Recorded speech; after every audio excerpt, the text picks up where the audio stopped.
le désamorceur.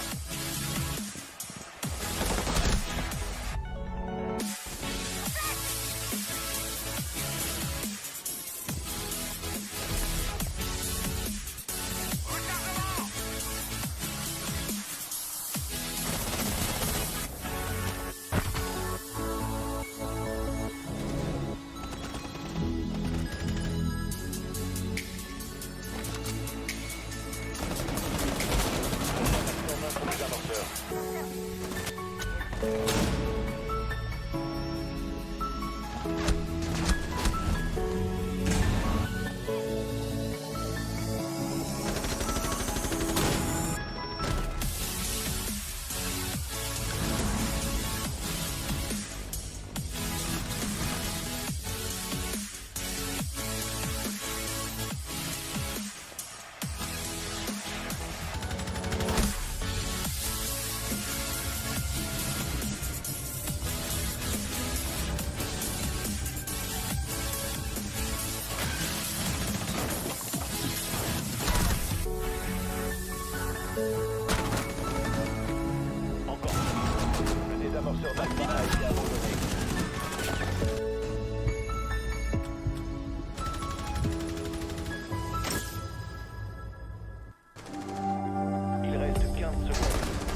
And hello everybody, how are you guys doing tonight? This is somewhat, say, new to me, having a really short stream of only one game, but just about every night of the week.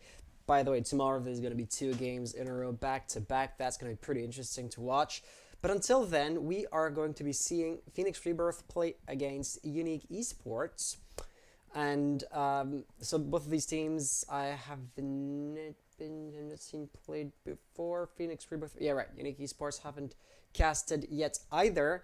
So once again, first impressions. Don't know who's gonna take it. Don't know who's gonna play how. But what I do know is that the map bans are underway as we speak.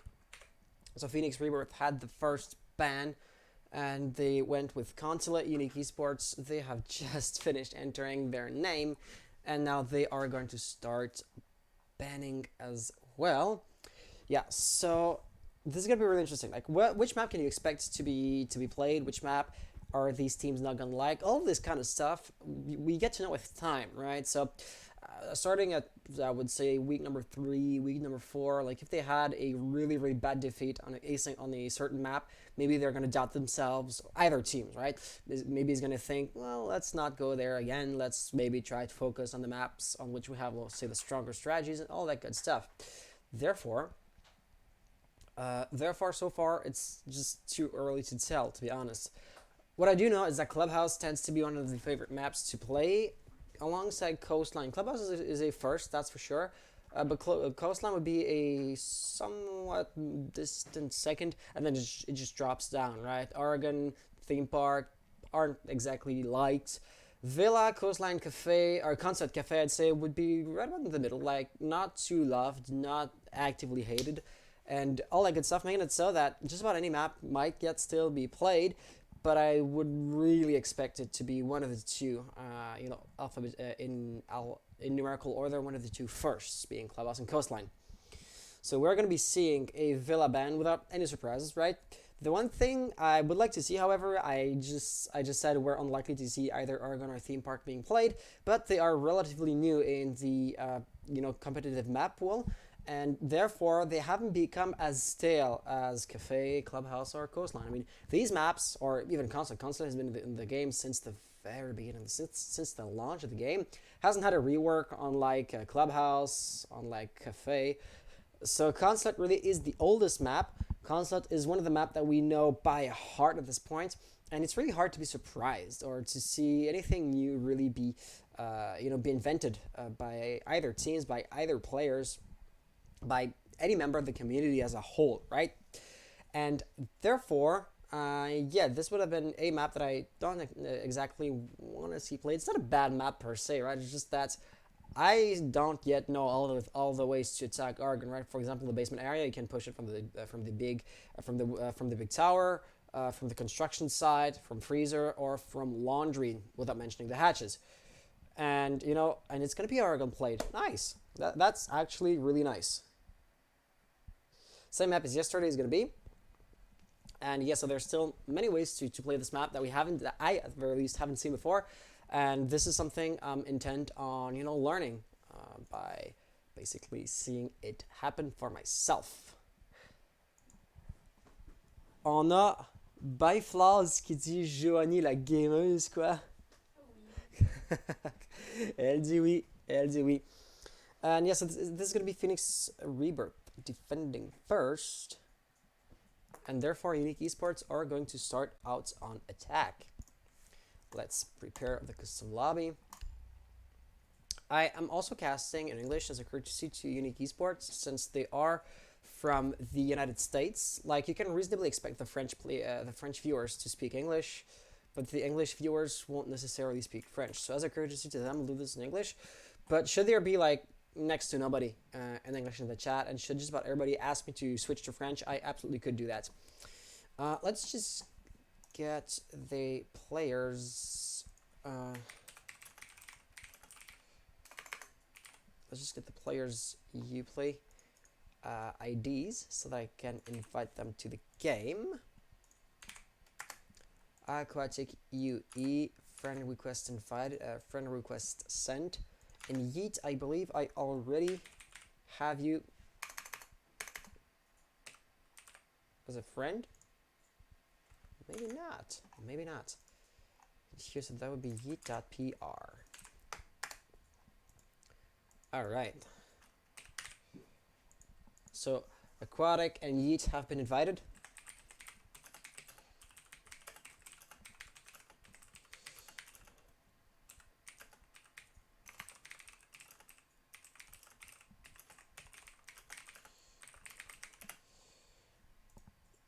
There you go. So Aquatic has accepted the friend request. Let's invite him to the game.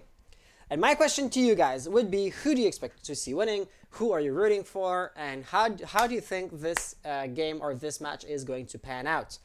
I'm quite interested to see like which team basically has the most supporters in chat is basically the question that we're asking right here. But still, it is quite interesting to see those kinds of rivalries, as long as they remain, respectful. It's nice to see them play out. So blue team is going to be Phoenix Rebirth. Bonsoir, Hans. Bonsoir. Yeah, so Phoenix Rebirth, they're attacking first, so they're going to grab blue team. I'm just going to switch this in the overlay afterwards. Caps lock will be better. Phoenix Rebirth and Unique. Unique with 2 eyes.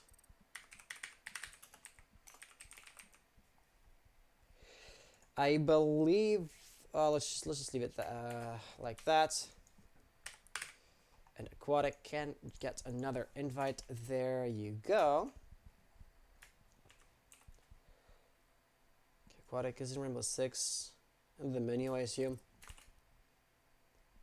Give me birth.pr. I do love to see some of these gamer tags, I gotta say. Wait, they start out on defense. My bad. My bad, je me suis trompé. Ils commencent en défense. Ouais, en effet. Pas de stress. On peut switch. Yako is in the place. Oh yes, Yako is in the place. Ouais, by flaws, il y a un décalage à l'ave de 3 minutes. Yes, so c'était blue team, ça va être unique. Unique Esports. And orange team is going to be Phoenix. Phoenix Rebirth. Oh, whoopoo. Oh, whoopoo.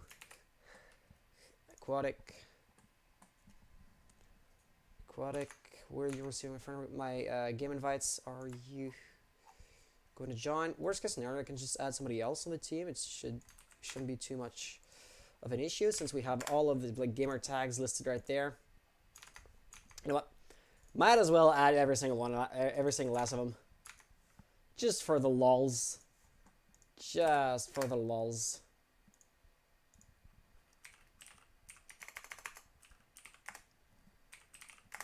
Oop. Let me just write it down properly, And let's invite them to the game.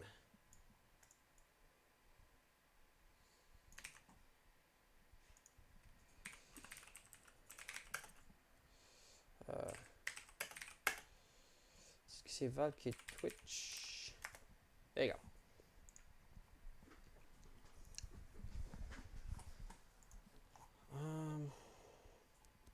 Okay, Wapu only has Valkyrie as an elite. Let's go back into the rules. I think it's 3.3.6, right? Yeah. So this question has just been asked by Phoenix Rebirth, just to make sure both of the teams are on the same page. So a few cosmetic items are not allowed, because they tend to blend really well with the backgrounds, and it's not a game of camouflage. So if you want to have the exhaustive list of which cosmetics are not allowed, go on Battlefy, rule number 3.3.6, and you're gonna have the complete list. Right. The short of it is Twitch and Valkyrie Elite are not allowed. The Outbreak, Wind Bastion, Blood Arcade bundles, Ember Rise, Seared, Satellite, and Wonder bundle are all not allowed. This was just a mouthful, so if you want to have the full list, to take a look at it for yourself, once again, it's rule 3.3.6. So I assume, or I hope this is going to be clear enough for the players.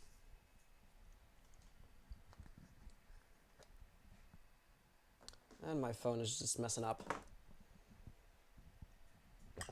The screen is broken, and so it registers like ghost touches. I don't tap it or anything, and it just goes on. And when you want to type in the pin, it's just gonna register. I think it presses like 1 every single time because it registers a tap there when there's none because the screen is broken.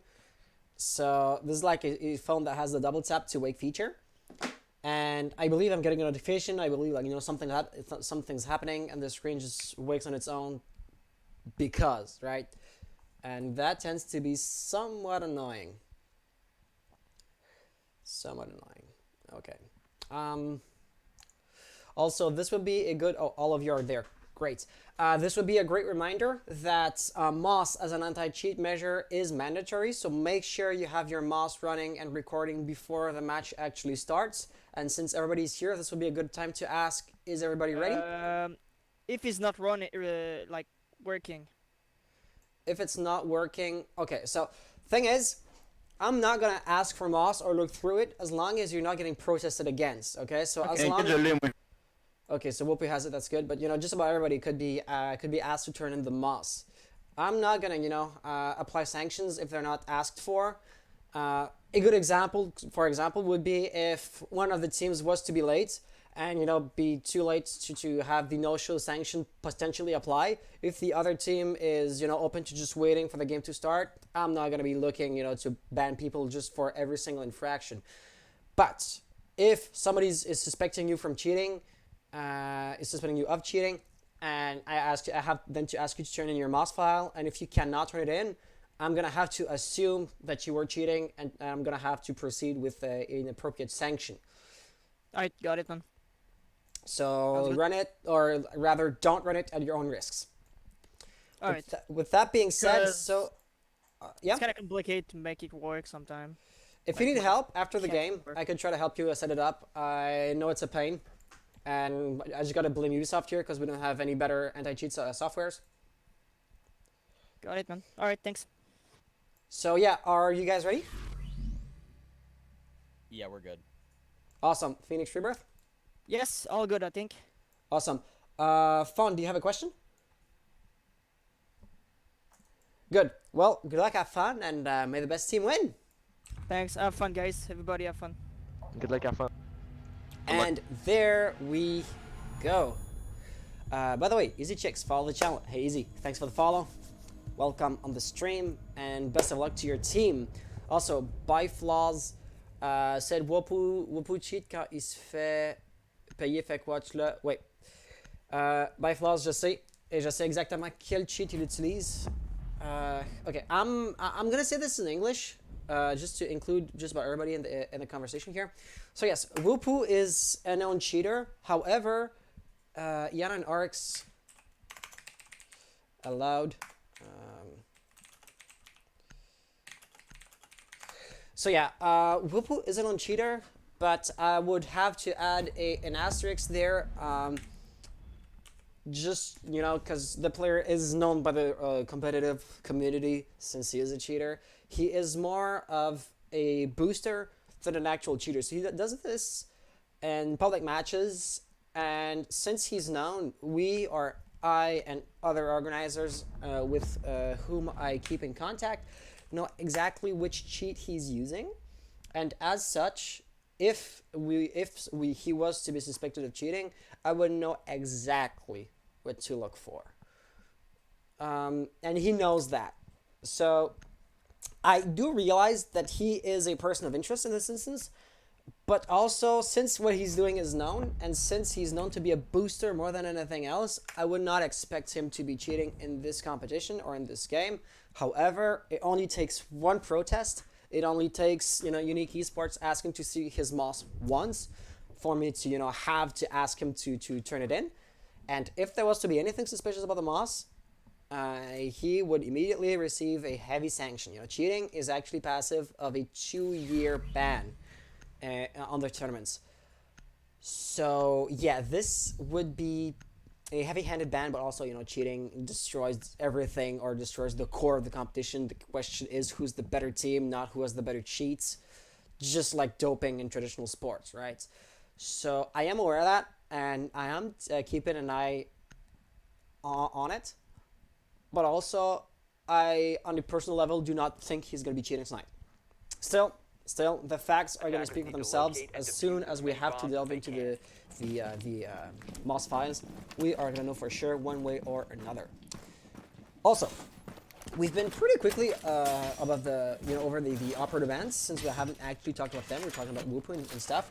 So the bands, as you can see them at the top of the screen, are going to be Thatcher, Montaigne, Mira, and Maestro. So Thatcher is going to be a crutch ban. I have to say he is a bit too good. He's a blanket ban to so many defense-sided operators. I mean, actually, right here, Thatcher could be a counter to just about every Phoenix Rebirth PC utility except Whooper's Tempest still. And I believe the magnets also will not be destroyed by the MP because they're like magnets and not, electricity powered. But I'm not entirely sure here. So, crutch, absolute OP operator, crutch ban, you have to take it out. And that is kind of going to tie down Phoenix Rebirth's ban, right? They had to take him out.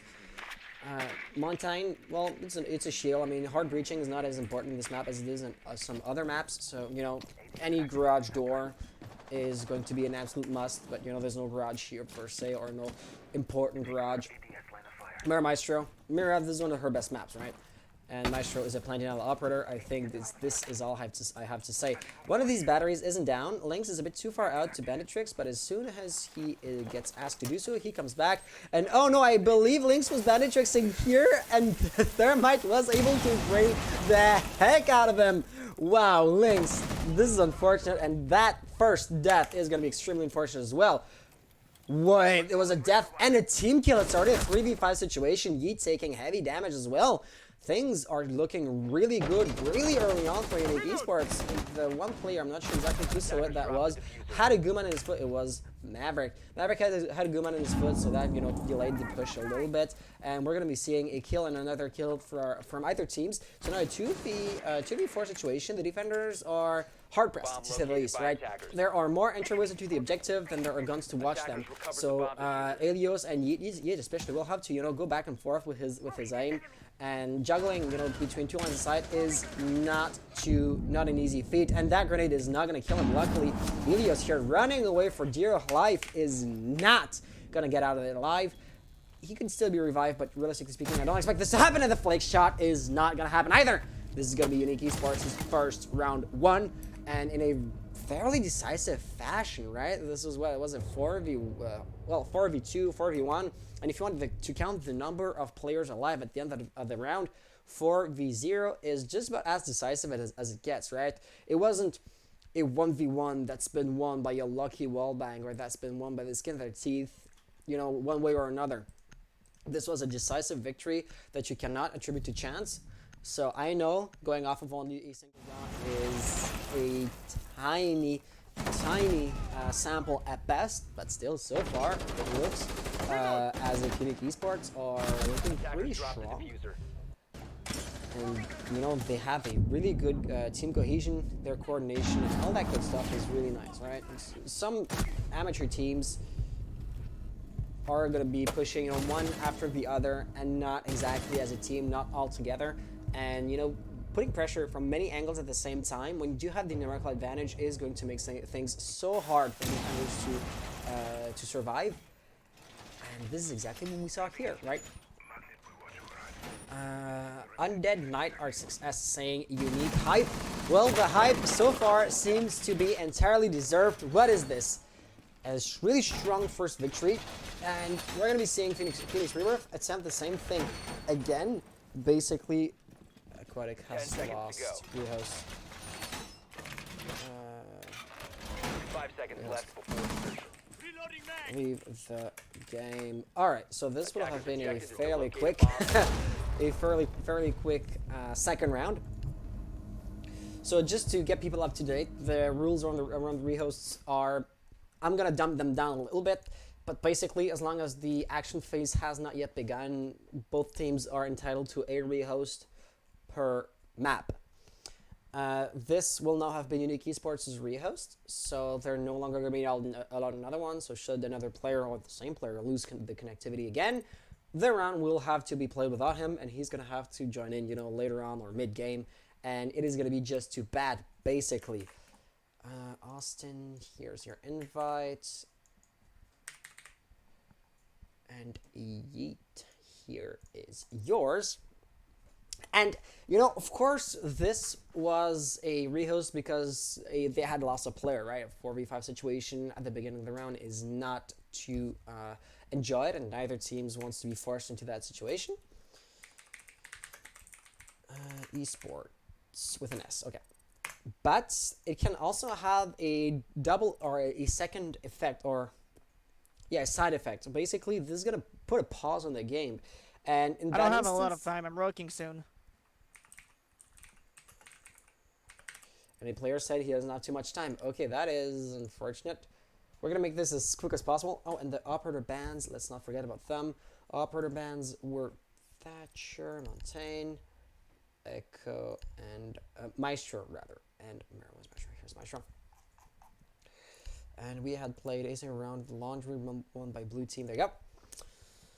Yeah, but this is also going to put a pause on the game, right? So Phoenix Rebirth are going to get a tactical timeout, or the equivalent thereof, right? So they'll have a breather to just talk among themselves, or with their coach, with their strat caller, who I don't know exactly how they're structured as a team.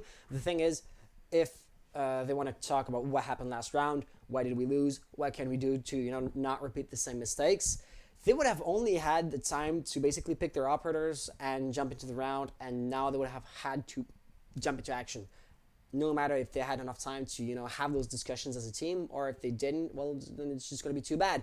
But here, due to the drop, this is gonna give them more time to figure out what to do next. Plus, this is gonna let Unique Esports cool down a little, because they were on a tear, they were on a rampage, and they they had the momentum. So if you let all that energy die down, you might restart. All right, good luck, have fun. Resuming. Yeah, good luck. Sorry about that. Oh, we're good. Nice. That's fine. Good luck, Good have luck. fun. Good luck. Yeah, thank Yeah, you. Good luck. Have fun. Have fun. You can hear that. I think it's it. He's stressed for time, and he is pressed here. But yeah, that's the thing, right? This could kill Unique's momentum, and they may have to get the ball rolling once more. If they've done it once, ask of them to do it a second time doesn't seem too much of a stretch. But it's not a given, or it's not granted, or it's not guaranteed to happen, is what I'm trying to say. So, without any surprises, right? We've seen the first few seconds of the preparation phase. Of course, Unique Esports, Rebirth, rather, Phoenix Rebirth. They're gonna go downstairs again. This would be considered as one of the better bomb sites, so I am not surprised whatsoever. The thing is, their team composition has changed compared to the last second round, right? The round that was kind of cancelled out. So this would lend some credibility to the theory, according to which they had time to discuss amongst themselves what happened, what can we do different, and now they would be jumping into action with a K. So apparently electricity is going to be a bit more important than previously believed. Like, we've seen what happened to Bandit really early on last round, right? And you don't want to have Lynx baited out like he was previously once more, and therefore Cade is going to be making an appearance. Plus, all in all, they can electrify so many more walls. For example, Yeet is likely to put two wires right here, two more here maybe, which will then leave the electro claws to electrify this right here. And Whoopi is going to be doing that. That at this point is known. Right, that electro claw right here is sitting just above, in theory. Oh no, he missed this. He missed this row. It was supposed to be sitting above those reinforced walls, and therefore, in theory, should he be setting like a Twitch drone in, it wouldn't spot anything. IQ would have next to no difficulties to find out where the electro claw is, but still, it is relying on deception.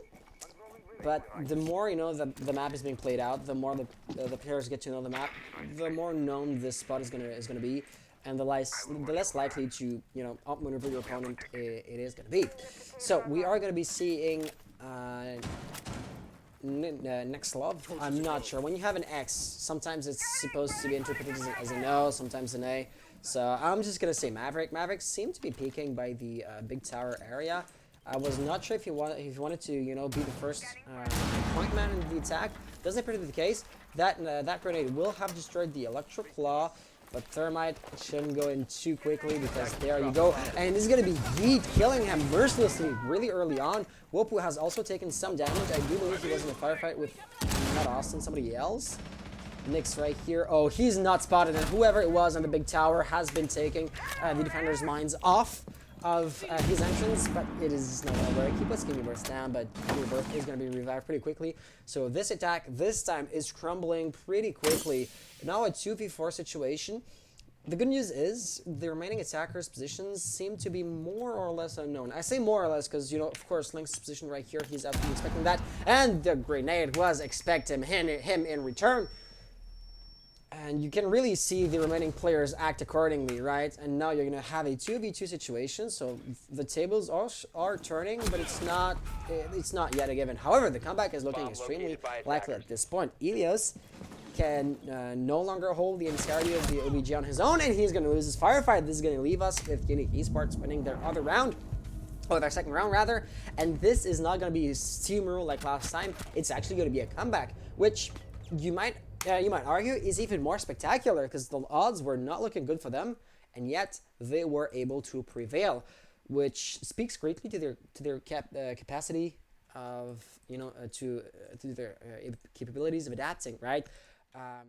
Whatever they plan to do, they have a really good teamwork. But when you have fewer teammates to work with, well, things start to get a bit more say irregular, and yet they were able to pull through. The perfect example of what I was talking about would be Maverick's unfortunate demise. He was relying on, I believe, once again, I thought it was Sophia's silhouette, but it turns out it wasn't. I'm not sure who it was.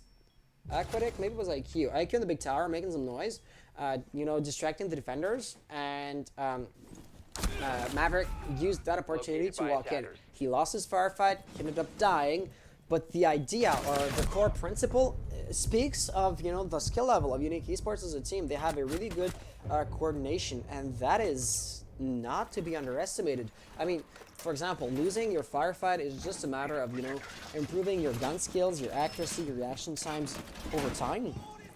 And that's done on an individual level, but as a team, they are looking really good. I feel like I'm repeating myself, but I really do want to put the emphasis on that. And therefore, Phoenix Rebirth, they haven't won a single round so far, and yet they seem to be thinking to themselves, let's just not go there again. As a defender who just lost, you always have two choices. Either you go where you just lost again, in that instance it would be the basement area, thinking to yourselves, we just saw what didn't work, so we know exactly what to say, so what holes to fill, right?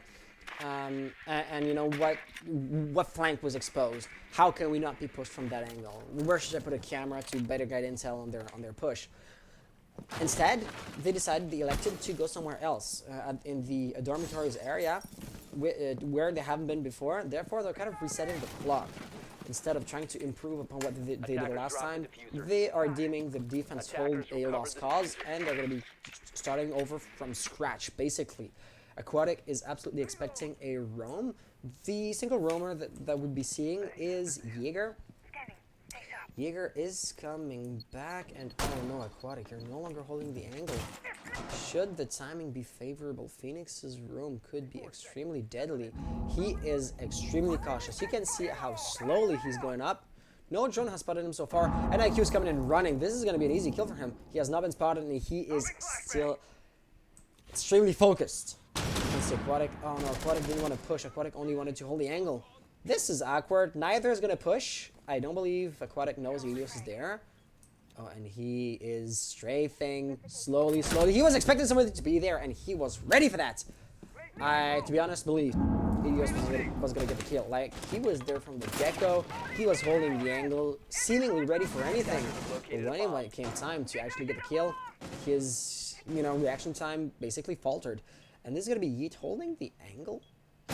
Yeah, he sees them rotating, has too narrow of a line of sight to actually get the kill, but he still dealt a lot of damage to his opponents. Yeet is going to be put down. That's unfortunate. Rebirth would be the last operator alive in dorms, so he's going to use the gas to buy himself some time. And at the same time, Lynx is going to get a kill. Will he get a double? He will, and he's barely going to evade that grenade. It's going to take the tiniest amount of damage. It's so fairly minimal.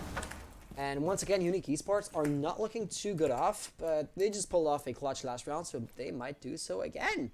So one thing is for sure, the angle that they were using doesn't work out. So Fawn has to rotate rather. He's working on the rotation right now. And if I was to look at the defenders' POVs, Rebirth seems to be expecting that flank. So advantage of surprise, especially now that he's had to knife the. Hold on, is it a glitch? Fawn, is it a glitch? Oh no! Oh no! If he was to lose the round due to a technical glitch, that would be extremely unfortunate. But things are looking pretty good. Lynx hadn't even realized he was in. He is not ready for that. Gets the kill though. 2 seconds remaining. You have to get the kill, and it is not gonna happen. Lynx with the ace. Whoa, Lynx! I had not realized you were so close off. But nicely done. So Lynx just being an absolute beast tonight. He is gonna. He just needed 2 rounds to wake up, and once the waking up thing had been completed, well, he just aces this. He just brings it back, and he's just gonna win his team the first round.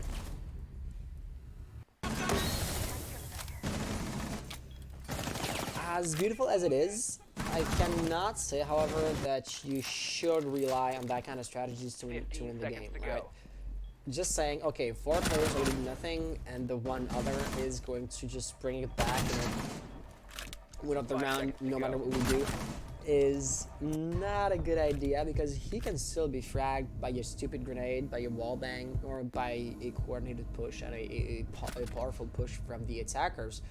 So the remainder of Phoenix Rebirth should get back on track pretty quickly if they want to stand a realistic chance of winning out the game. Once again, the map is still in its early stages, so just about anything is still possible.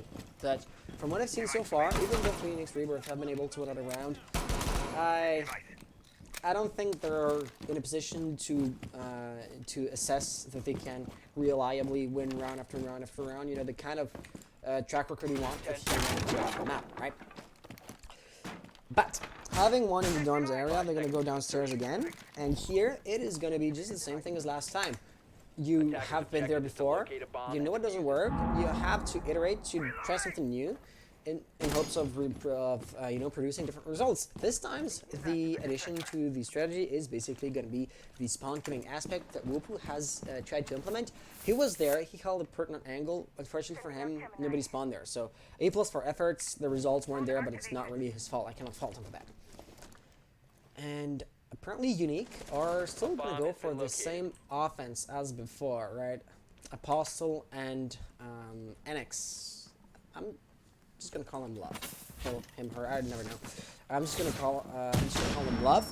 And yeah, so they are once again going after the hard breaching or the reinforced walls, of course, right? They are the hard breaching operators. And in the meantime, their other teammates are going to rotate. Oh no, was that Lynx shooting through an opening hole? Yeah, that is Lynx gonna get an easy kill on Nyx on Love rather. The thing is, Apostle was kind of depending on him to open up to destroy the magic batteries before he can subsequently before Apostle can subsequently open up the reinforced walls. So with Maverick being taken off the board, Thermite is going to be made basically useless, or as long as those bandit batteries stay up, and I don't see any reasons why they would get destroyed. So Apostle is going to move to those hatches, which he's not holding right now, but you know it's still going to be a possibility later on. And we are going to be seeing Rebirth getting a nice kill. I'm not sure exactly where he was. He's not roaming with this, so it's really the attackers funneling in and not getting their kills. Unfortunately, Austin apparently has dropped down the hatch because he didn't run down the stairs, getting a nice kill and give me Birth. Lynx, the top part of his team, is not in a good position. Wupu is kind of stuck here. He's not going to take too much damage. He's going to get the refrag, or the vengeance rather. Fawn is going to be put down, but Austin is pushing us. He is healing himself, but he's going to be refragged immediately. Apostle, last operator alive in a 1v2 situation. 55 seconds remaining on the clock. It is still possible. It is still doable for him, but not exactly easy. Oh, from the hatch above, they were able to destroy the batteries, but that is just going to be a bait. He does not seem to intend to push in from that specific angle, but it is going to be a substantial risk is taken right here. He has 30 seconds remaining on the clock, and a rotation is going to eat up a substantial amount of those remaining seconds. So his last push is going to have to be, I don't mean to say desperate, but it is going to have to be extremely efficient, which so far he does not appear to be on track to be doing. Thing is, he doesn't know where his opponents are, so he has to, you know, look at every single angle there is, be methodical basically, right? But he didn't have time to be this methodical, and therefore Lynx is going to get basically a free kill, which is going to get Phoenix Rebirth the second round. The scores are thus now tied, and at this point, I think both teams have had time to wake up, or rather to warm up, and therefore the competition is only going to get fiercer.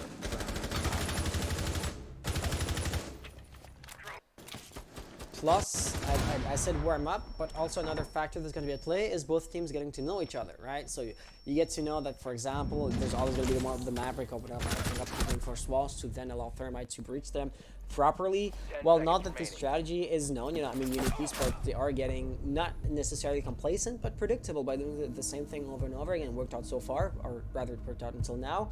But now that Phoenix Rebirth have figured out their plan of attack, they are in a good position to deny said attack, right? So at this point, both teams are going to have to be somewhat more cautious to not become, you know, predictable, or to rather not be predictably countered. And an aspect of the game that's going to be new is going to be the bomb sites. After all, Phoenix Rebirth, they just won 2 rounds in a row, and therefore they are going to be forced into their tertiary bomb site, which is of course going to be the kitchen area and the meeting hall. I mean, some teams would rather be going kitchen and dining instead, but it is going to be up to the individual players. Oh, by the way, Kenny, are you Kenny from Mishmash? And if so, how did your game go? So, with a new bomb site, there are going to be new operators being brought. For example, you're going to be seeing Woopu playing the Castle. Castle still has one barricade in his inventory, but the 2 first have been put here and right there. So I would assume the idea is to basically have a nice angle from above, and to use it to basically deny the entrance into that door in particular. I mean, this is the best angle he's gonna get through the hatch. He's still fairly easy to push should Unique Esports decide to go down that route. And no rotation hole has been made there. Fawn is gonna make sure of that real quick. And I kind of like to see a Yana being played, right? She is still banned in most other orgs, or in most other leagues. I've kind of jumped the gun on that front, but I do get to see, you know, one of the first proper Yana plays in competitive, which I kind of like to be doing. But for the time being, this is going to be the, I want to say, intel phase that is being deployed by Unique Esports, right? So they're going to be going in with a few drones, with a hologram. IQ is going to be gathering the fact that there is going to be a motion sensor, or proximity alert rather. No nades are going to be tossed down there, all that good stuff. So they are kind of testing the waters. They're looking at into the best way to attack the OBJ. So far, they are not too intent on rushing in heads down, but an opportunity might be created pretty early on, as Aquatic is going to get the kill in the So Rebirth is likely to be overwhelmed. There's a door, there's a hatch, there's a breach wall on his left side. So should the attackers funnel lane in a coordinated fashion, there's not too much that he himself could do. Let's just hope his allies can provide him some assistance pretty quickly. Lynx is right here, but he's going to be concussed for the time being, and Rebirth has been able to rotate out. That is good if you want to stay alive. The downside is that the attackers, Unique Esports, now have full control of kitchen, so they could theoretically start to plant. And it's just a matter of getting Apostle on side, and I do believe it's going to happen really quickly afterwards. Also, Woopu has been pushed, so this is now going to be vertical control loss for the defenders as well. Gimme Birth was able to get a nice kill on Attackers Apostle. located a So the bomb. bearer of the diffuser, who was mid-plant, Aquatic getting a nice kill. He is right to the left. Oh no, Gimme Birth, you did not spot the helmet right here. Unfortunate. Helios is mid-flank as well. So as long as he doesn't get spotted, this is going to be a free kill for him. Nicely done. Just as Wopu gets another frag. So this is going to bring us down to a 2v2 situation really quickly. You have the one operator above, the one down here. And Aquatic might get flanked. Oh no, but Love is going to get a kill from above, leaving us with Wopu, last player alive. He is working on the flank, but he knows that his Achilles heel is going to be the hatch, right? He either peeks looking up or he peeks looking in front of him. And for example, if Aquatic was to hold the angle, he would have been toast. That grenade can be dangerous. Was not cooked, however. Oh, but he is pinched. His suppressed had to run back, but there was a grenade right there. He is going to be just out of range for the shotgun, and it is going to be done. I mean, even if he did get the kill on Aquatic, there was still the matter of the Maverick being above him, and he had 1 second remaining to get on diffuser if he wanted to win out the round, which, as we just saw, did not happen, unfortunately for him. This is thus going to leave us with a 3-2 situation.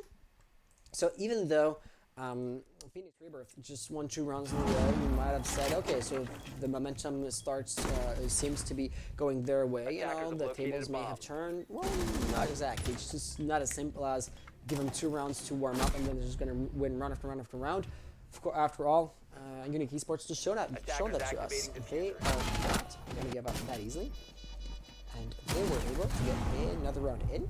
This is going to be the last round before the role swap, and it's likely to be one of the most interesting ones. Once again, both the teams have to get to know each other before they can go all in, all out. Attackers need to locate and defuse I'm not bombs. exactly sure. All in would be in poker, so before they can go all out, they have to know what they're up against. So Unique had to study Phoenix Rebirth, and this is role swap. The opposite is going to be true. Phoenix is going to have to study Unique, and you know, it's going to take a few rounds before they are back up to 100% effectiveness. So that round is going to be one of the best we can expect to see this game. So, we have seen exactly 1 game's hold so far, which ended up being a success for Phoenix Rebirth, simply because Lynx got the ace. I mean, once again, if we were to look at Lynx's KD, he is dominating. He is 5 seconds carrying left his before team insertion. hard. And this is not a good situation to be in for the defenders. The orange team only has to lose the 1 player, and then Unique Esports have basically won the round. And being in a all-or-nothing situation like that is precarious at best, right? There's no linchpin. And Unique Esports' composition that were to frag the 1 player out, it is done, right? And he is going to be extremely aggressive. This is Wopu, right? Wopu, who is now going to be in a cul-de-sac. He was in a dead end. There was nowhere he could go, nowhere he could hide. Austin going to get an easy kill. Wopu saying -1 IQ. Wopu, okay, I'm just hoping you are not insulting your opponent, but I believe he's referring to his own IQ as being -1, because that peak was pretty aggressive, but also not really say cautious at all. Yeet would be in a bad position because he seems to know he's going to be receiving some pressure from this angle, but that kind of implies that Austin has no way of breaching, you know, the reinforced wall on his left.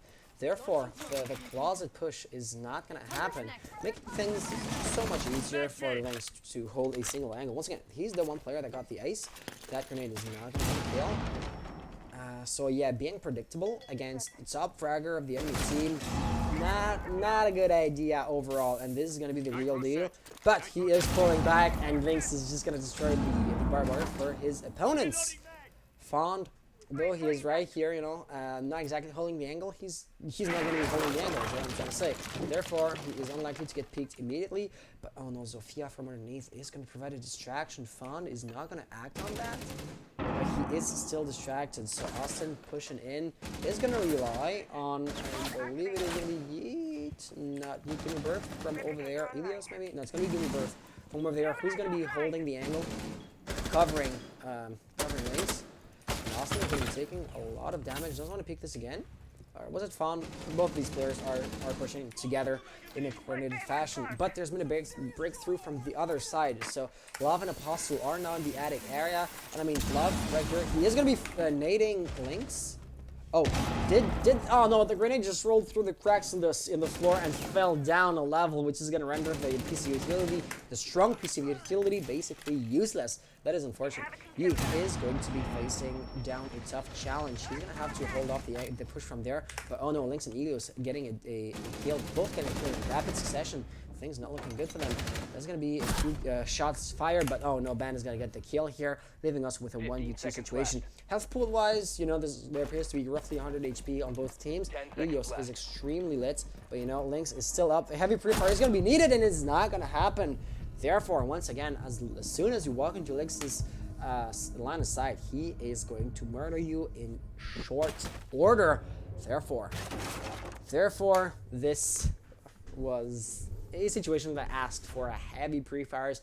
You did not want to leave Lynx even the slightest chance of getting a single shot down, but he didn't do so. And still, the round would have been really difficult to win for Thermite because he had to get 2 kills. So try as you may, better luck next time is all I would usually say. However, this time this was the last round before the rule swap, so no next time is going to occur, except if we go into overtime. But until then, we are now going to be seeing Phoenix Rebirth attacking and Unique Esports defending. So, Unique Esports, what kind of tricks will you have up your sleeve? What kind of defense will you be basically bringing forward?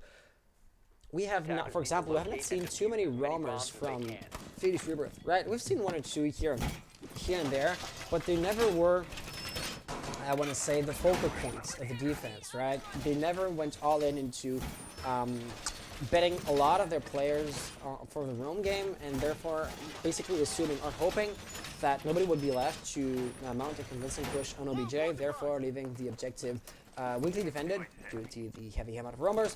Would have been a worthwhile trade. That's, you know, a really simplistic way of presenting a roam heavy defense that Phoenix Rebirth have never done. So my question is, Unique, will you be trying something along those lines? Apostle seems to be experimenting with the nitro cell. He seems to be knowing exactly. Oh, he wanted the camera to bounce off the nitro cell.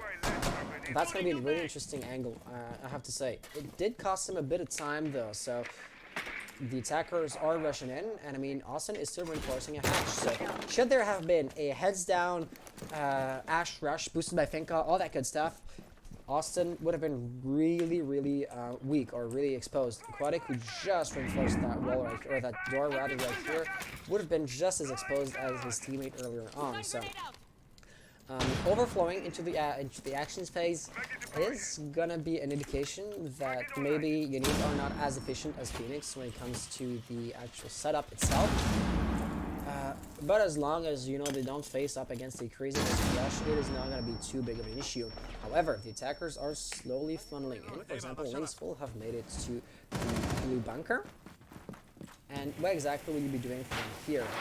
It will appear to be a grenade being tossed. There's no Jaeger ADS right here, but the grenade has been tossed too far in to destroy the magic batteries. I was wrong. So Yeet is going to open that up. This is going to attract Lob's attention, and therefore Lob's not going to be there to try to do something else on the other first wall. We are also going to be seeing Fond here, so he can have a long line of sight on the breach of the opening on the wall. Thing is, there's also the big tower to be held into consideration, and therefore, right there, he was not paying attention when he should have, leaving us with Avios getting a kill. There was a silhouette on the top floor. This is going to be Austin right here, and Austin would be in a good position to get the kill on Ilios, but that is going to be Ilios getting the tag, the intel on his position, forcing him to rotate out. And Jaeger seems like he's gonna go back on OBJ, but it's not gonna be the case after all. So, 4v4 situation. Hard breaching phase has been a success all across the board, I have to say, for the attackers. So what's next is the attackers will have to try to find a way into the objective. Apostle has a tight line of sight. He's not exactly covered, right? So if an attacker was to walk in with a heavy pre-fire, he could be dealt with. That's gonna be, well, I wanted to take his POV, but no, Love is gonna fall down to Lynx's fire, to Yeet's fire, and Austin's gonna kill on Lynx at the very same time. I gotta say, the push seems like it's gonna be fairly unilateral. Even though every attacker is not in the same angle, they're generally speaking gonna be pushing from the bunker and, you know, tower area. And that is going to make their movements predictable, which is going to lead to Far getting a triple kill for the final kill cam. And Whoopu saying fucking rat, OMG. Please remain respectful. Stop licking the floor. Oh my god. He did not like him being prone right there. He did not like that. Oh gosh, and I only got two kills in replay. And it's gonna be the final kill, and the final kill cam basically showing that kill again. Yeah, Fond was doing the unexpected, right? The attackers were expecting him to be, crouched behind the deployable shield or behind the pillar there, which he wasn't, and that proved to be a surprise, and a surprise that ended up working in the defenders' favor. So, Unique Esports, this was laundry. Unique Esports winning a nice round here. Attackers need to locate and defuse bombs. Oh, not caps lock. Please. ECT. Okay. Small reminder. I mean, as long as he didn't cheat or didn't use any glitches or anything, it's just being thrown in the corner is not prohibited.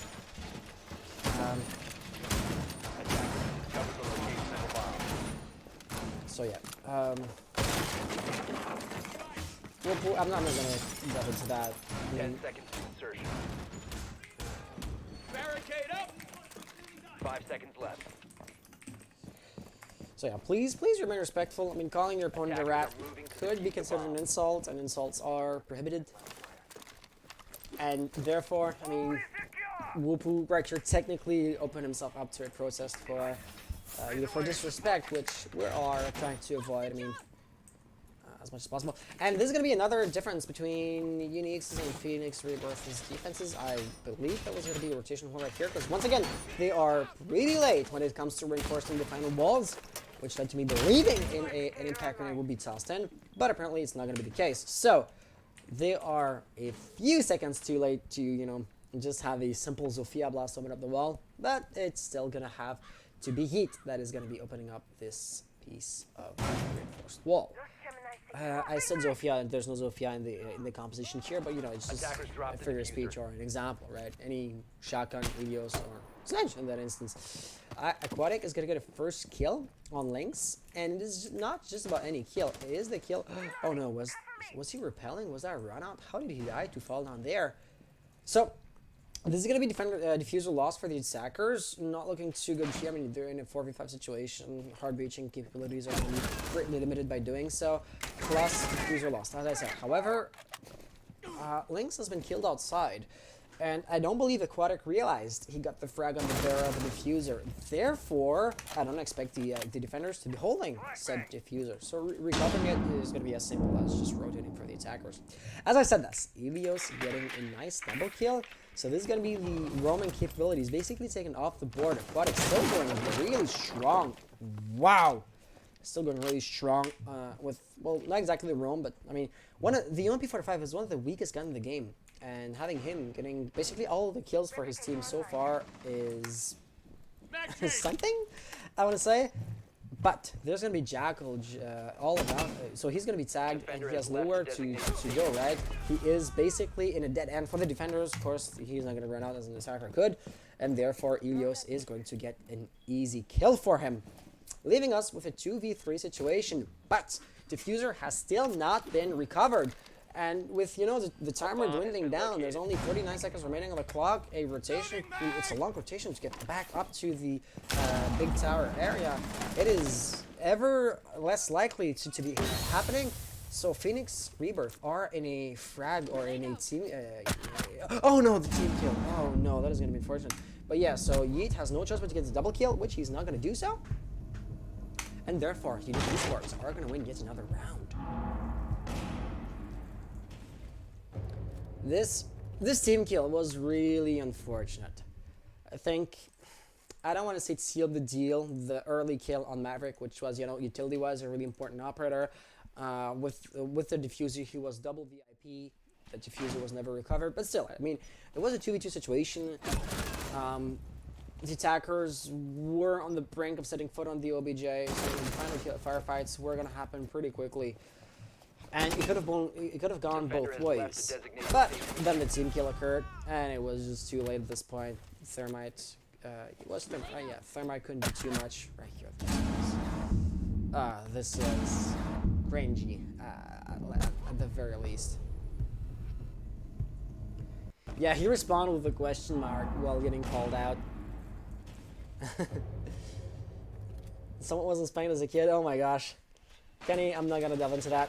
discovers the location of a bomb.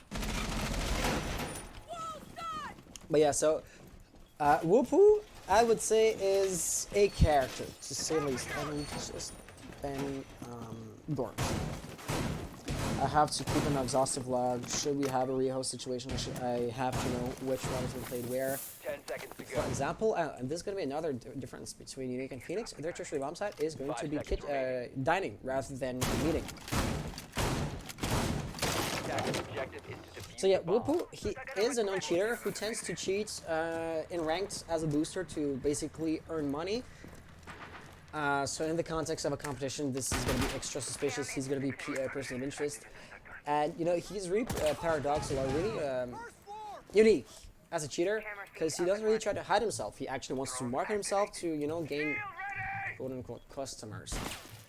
Therefore, we as organizers know exactly what kind of cheat he's using, and you know, with the moss and everything, I doubt he's going to be cheating, and if he does, he's going to get caught immediately. So when you say somebody wasn't spanked somebody wasn't spanked as a kid, that guy is unique, to say the least. That is an understatement, actually. But if we were to get back into the game as a whole rather than focusing on a single player, was that a proximity alert that's been tossed mid-round and is extremely poorly hidden? Oh no, I believe it's going to be a magnet, actually. So, it is going to get spotted immediately. But the thing is, the heavy defender's presence... Oh, he's going to get a kill on... Oh no, he's going to be killed by left, actually. Once again, diffuser lost for the attackers, and small tower is also going to be another failure. Like, we can see the Phoenix Rebirth wanted to have their initial insertion into the building from that area, but it just didn't work out. They had to rotate back. Now it's basically going to be up to Plan B. Plan B seems to be partially seems to partially entail a control of the top floor. But Whoopu isn't up there, so the Maverick isn't up there, so the hatch is unlikely to be breached. Sledge can still do a number on the floor, and therefore he can open up some verticality possibilities. But as long as you don't jump down the hatch, you can't actually plant the fusion being at the top floor. So it's either going to be Whoopu or nothing. Is Whoopu going to toss in a second nade? It was Give Me Birth who had them, and he's going to miss a few shots right here. This is unfortunate to say the least. He is now very low on health, and once again, utility-wise, he is quite important to his team.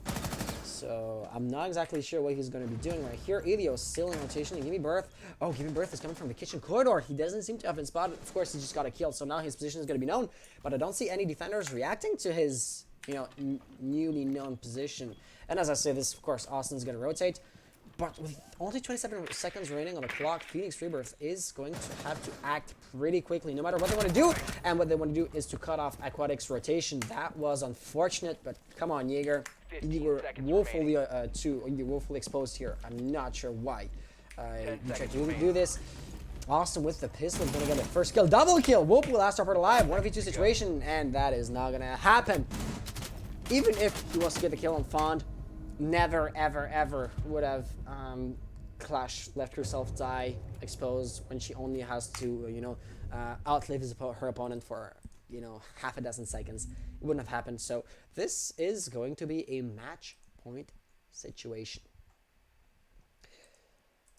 And therefore, Unique Esports are looking extremely strong. Things are looking actually really good for them. I mean, they only have to win out a single round. That is random. I just said that. But what I didn't just say, my second point is going to be that after having won 3 rounds in a row on their primary, secondary, and tertiary bomb site, they are now back at their primary bomb site, which would be the laundry unit basement, which, as we've seen so far, is really easy to hold. So, barring, I don't want to say a miracle, but barring a pretty hefty surprise, I wouldn't expect Phoenix Rebirth to be in a position to win out the next round. And if they don't, well, that is going to be GG for them. So, just to put it that way, they are backs against the wall and things are not looking too good for them. Attackers have located a My bomb. question is going to be regarding that defense. It seems to be extremely similar to the one we've seen before. Right? I mean, the exact same Valkyrie camera, which is going to be extremely hard to spot from for the attackers. The shield right here that's been destroyed last round by really early on, but still, I mean, Fine is going to be holding a forward position. 5 seconds to insertion. All that good stuff, basically. Another magnet right here. Attacker's objective is to defuse a bomb. There was a shield here last round, which doesn't seem to be put down. And once again, I mean, the defense seems to be pretty exhaustive, or the defensive setup seems to be pretty well thought out, and as such, it takes a lot of time.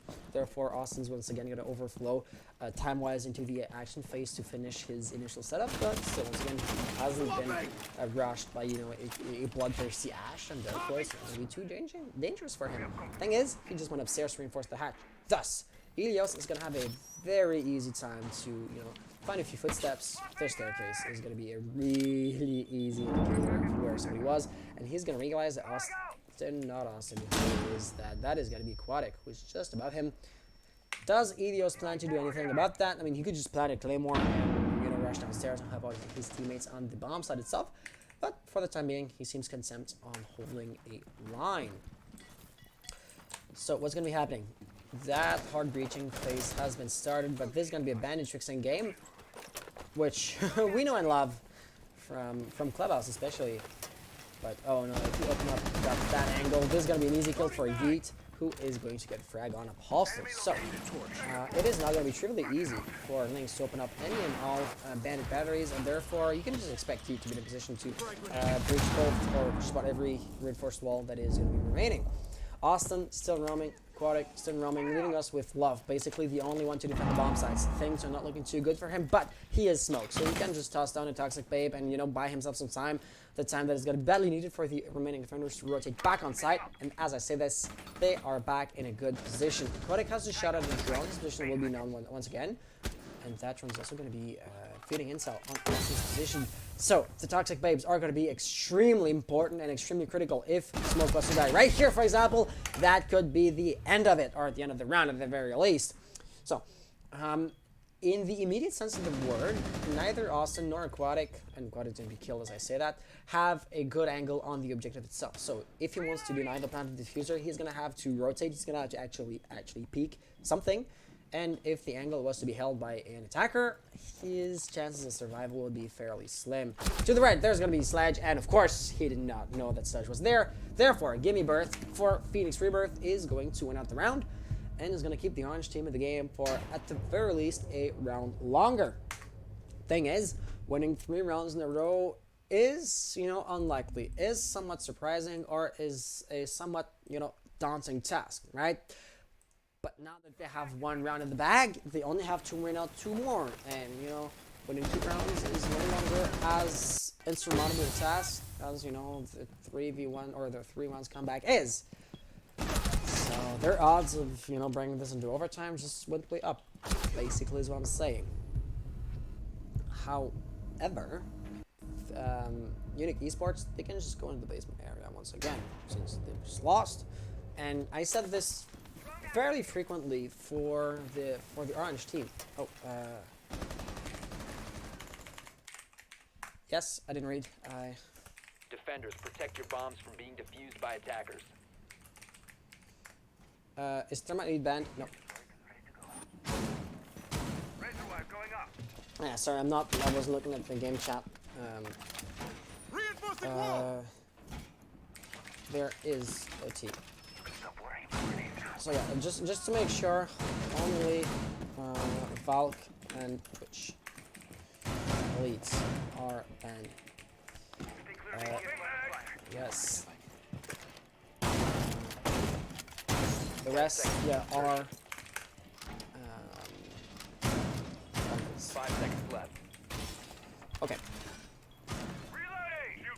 So, Attackers are moving out to locate a bomb. I am somewhat surprised that Unique Esports do not decide to go down there again. because, like I was gonna say before, the players kind of interrupted me by asking me a question. They've just been downstairs, so they've just suffered a defeat. They've just seen what didn't work, so they know exactly, so to speak, which holes to patch. Here, they are basically starting from scratch. Granted, they won here 3 rounds ago, so they already have a pretty good track record, but it is not going to be in their immediate memory. It is not going to be as, say, recent as it's already was for them. Nonetheless, this is going to be what we're going to be seeing for the next 2 minutes, roughly 2 minutes 15. So Yeet is here on the balcony. He seems to be interested in jumping into the closet to open the reinforced wall. And let's notice this time that instead of playing Maverick, we are going to be seeing a Hibana instead. So this is still going to be, 2 hard-reaching operators working together to basically have more possibilities, hard-reaching wise. But should there be embedded battery, or in that instance rather a huge jammer, there won't be too much that the attackers could do about that, right? Maverick doesn't care about electricity or jamming, unlike Thermite and Hibana. Yeet is holding the angle, so we of course see that Fawn is right here, so should Fawn do, 1 step to the right, he would be toast. But that rotation was purposeful, and he ran quickly enough that Yeet didn't have time to cut off said rotation. He's not going to know, though, that the angle, or, it's basically an open house. He can just walk right in, nobody's looking his way, and nobody seems to notice where he is, or nobody actually acts like they know there's somebody in the master's bedroom. So this advantage of surprise could prove invaluable, but I don't believe Yeet realizes he has said advantage of surprise. If not, I would expect him to act differently, to say the least. You are also going to be seeing a few defenders, attackers rather, in the big tower area right here. Woopu and Elios, I want to say, no, Woopu, just Woopu and a teammate that's been killed before. They were pushing from there, but they've suffered a few losses, and now Austin is in the attic. He's not picking it, but still he is going to be there to provide some resistance as soon as he's going to be needed. Yeet has been firing, so now his position will be known, and therefore Austin will act accordingly. He's getting the kill on Yeet, bearer of the diffuser. So diffuser lost for the attackers. Elios down as well. He's going to leave us in a 1v5 situation. He has to get the ace, or him and his team are going to go down the way of the dinosaurs. So what can you do? 13 seconds. Sad truth is not too much. There is a cloud of gas, so he has to run through it, accepting heavy damages, and that is just not gonna work. He was panicked at the end. You just saw turning around, basically doing a 180 in the smoke. Yeah, that is a mistake, to say the least. Plus the timer was never gonna let him walk out of this, not necessarily alive, but with the victory in hand. So there you go. Unique Esports winning it with a 7-4? 7-4, exactly. Austin being MVP. GG's to them. Kills wise, Austin and Fawn were the definite top fraggers. Then it dropped down quite dramatically. Whereas on the other side, Lynx, Rebirth, and Elios. Yeah, Rebirth was a second points wise. But Lynx, thing is, Lynx with 12 kills, he got, I'm going to be good game. rounding up pretty grossly here. He got GG, man. just about half of his kills in a single round. Very We got good the game. ace. GG's, bro. GG. So there you go. Yo, you want to hit? Attackers have dropped the bomb diffuser. So, yeah, everybody just dipped except for you guys. I tend to do a winner's interview, so if either or if all of you want to jump into a Discord call with me, we could do an interview. Or, I mean, actually, if... Me and Austin are AGLs, so whichever one you were willing to talk to. I'm willing to talk to just about everybody. Actually, we can do the interview right here if you want. I mean, the lobby's going to stay there for 3 minutes, so I'm going to do it right here. Hey. Sounds good. Okay, so first of all, GG's for your victory. It was, I want to say, interesting, because at the beginning, things seemed to be going pretty well. You won 2 rounds in a row with a pretty decisive margin. The first round they won was due to an ace, so it was technically a comeback, which you should have won. But then Phoenix Rebirth started to, get their rounds back and keep the scores pretty tight. So were you worried at some point that they might prove a worthy opponent, or did you still think you were easily going to be able to win this? Honestly, we don't really think about rounds. We just try to keep our head in the game and make sure that our comms are clear. We don't think that, oh, they got around on us, and then it kind of like we don't let it get to our heads. Okay. Throughout the whole game, we're just thinking, okay, what's the next best thing that we can do that can that can put us in a better situation on top of the other team, and that's kind of just how we play. Yep, I mean, it is a good way of going at it as well, because if you were to start to worry about having lost too many rounds, then it's going to impact your performances going forward. So, yeah, it's good answer. Basically, is what I'm trying to say. My second question is going to be regarding the rehost that we've seen, at the beginning of round number 2. So you were on a tear. Your first round was going pretty well, and that rehost can also serve as a tactical timeout for the opponent and for yourselves as well, right? You had the momentum, and the team that has the momentum tends to lose it when a rehost happens. We've seen this at Six Invitational many times in the Pro League setting. So were you worried about, or how did you use actually the time that you had during the rehost that we've had? So the reason we had the rehost because I launched Vulcan. For some reason, my Vulcan acts weird when I launch Moss, so it crashed for some reason.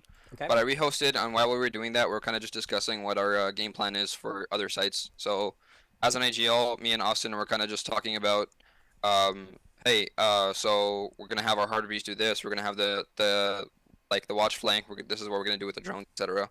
So even though it did give them a timeout, it also gives the other it gives us a timeout.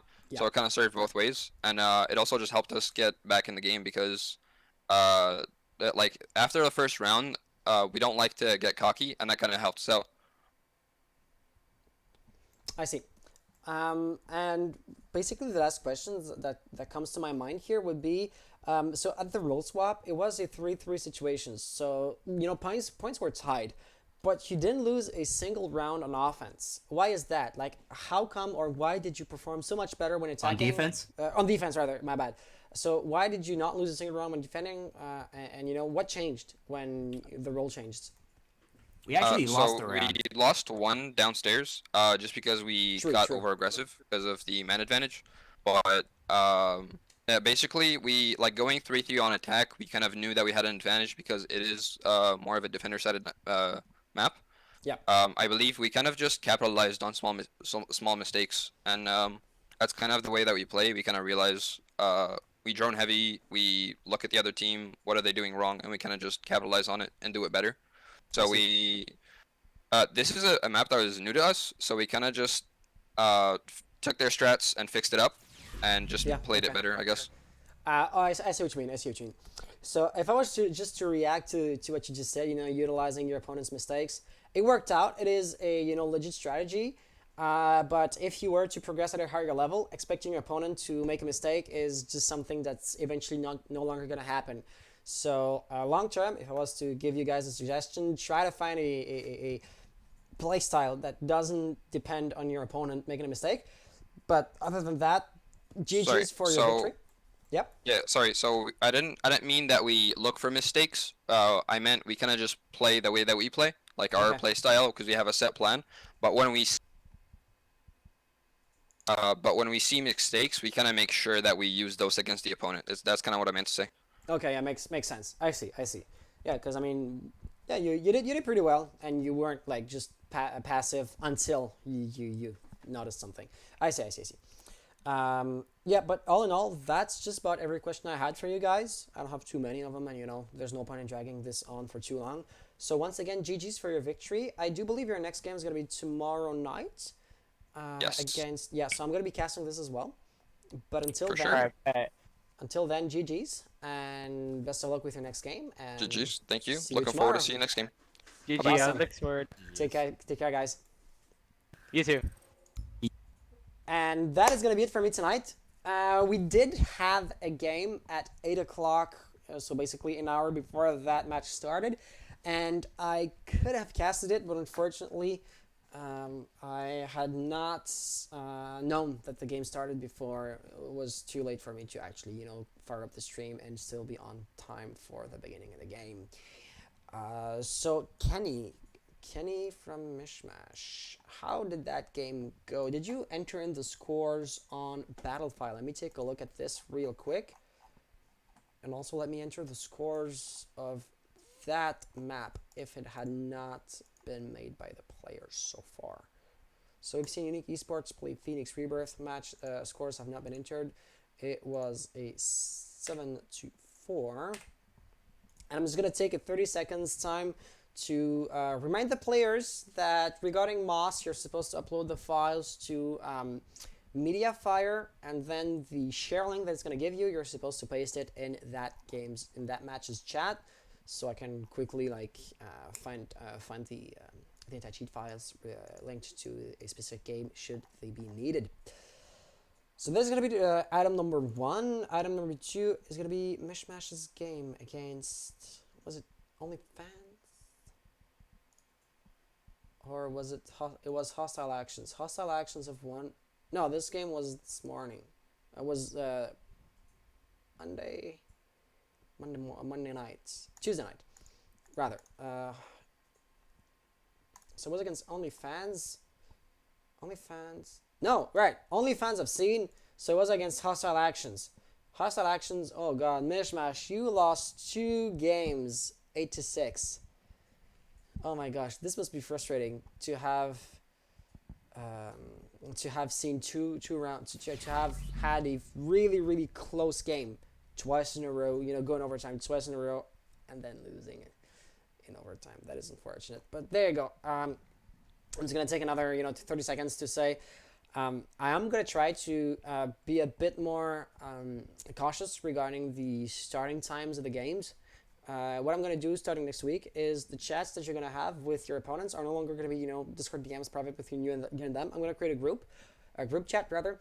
This way I can look into the chat and I can see when the starting time is going to be.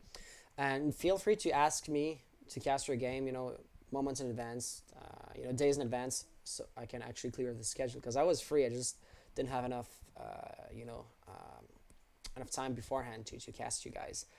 And really sorry about that, because I have next to no good reason as to why that game wasn't casted. But in the meantime, so Khoot has cheered 5 bits. Hey Khoot, thank you for that. Really appreciate it. You didn't leave a message with the cheer, so I wouldn't have a specific message to react to or to read in closer detail than any random message in the chat. But about that, that's just gonna be it for tonight. I'm just reading the chat real quick, and it's people talking amongst themselves, so I don't really feel a need to respond to those, So until then, thank you all for being here tonight. I'm gonna see you guys tomorrow 8 p.m. for both of Dead Astronauts' games. So the first match against Arson Esports, and the other match against Unique Esports. So these matches are going to be back to back tomorrow night, starting 8 p.m. EST. I hope to see you guys then. But until then, take care and have an amazing rest of the night. Stay strong, stay safe, and I hope to see you guys tomorrow.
Position compromised.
Désamorceur posé par Alpha.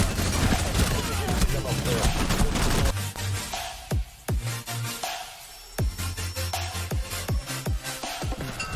Une bombe a été localisée.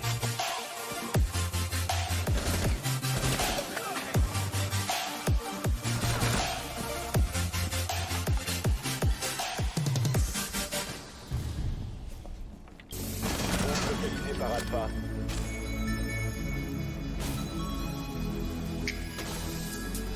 Delta a neutralisé le désamorceur.